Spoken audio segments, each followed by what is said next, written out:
కొన్ని రోజులుగా 3 రోజుల నుంచి ఒక ఇష్యూ గురించి సోషల్ మీడియాలో పెద్దగా చర్చలు జరుగుతున్నాయి. అందులోనూ కొంతమంది మా బ్రదర్స్ అందరూ గూడా ఇది మన సంస్కారం గాదు, ఇలా ఉండడం తప్పు, అలా అన్నవారిని అలా దూషించడం తప్పని మన సోషల్ మీడియా బ్రదర్స్ అందరూ గూడా మన సంస్కారం గురించి గొప్పగా చెప్తుంటే నాకు చాలా అద్భుతంగా అనిపిస్తుంది.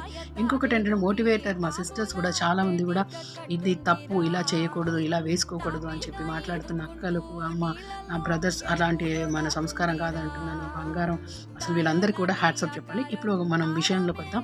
ఎందుకంటే మనకు ఒక అమ్మ యొక్క అమ్మాయి యొక్క అందం ఏంటంటే దేవుడు మనకి ఏది, ఎక్కడ, ఎందుకు ఇచ్చారో అది తెలుసుకుంటే బాగుంటుంది. ఏది మనం బయట పెట్టాలి, ఏది వ్యక్తిగతంగా ఉండాలి అనే విషయం తెలుసుకుంటే మంచిది.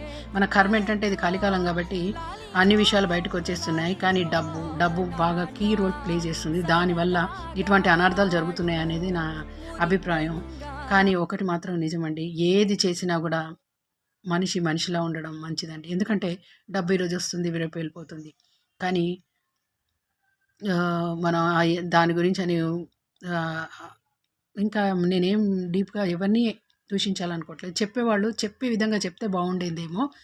వినేవాళ్ళకి తెలుసు తను చేసే తప్పని. కానీ ఒకటి తెలుసుకోవాలి. ఎందుకంటే అమ్మాయి యొక్క అందం అనేది తన సంస్కారంలో, తన గుణంలో, తన మంచితనంలో, తన నడవడికలో, వాళ్ళ తల్లిదండ్రులు పెంచిన పెంపకంలో కనబడుతుంది అనేది నా అభిప్రాయం. నేను ఎవరినో ఉద్దేశించి అనట్లేదు. ఇది నా అభిప్రాయం చెప్తున్నాను. అంతే.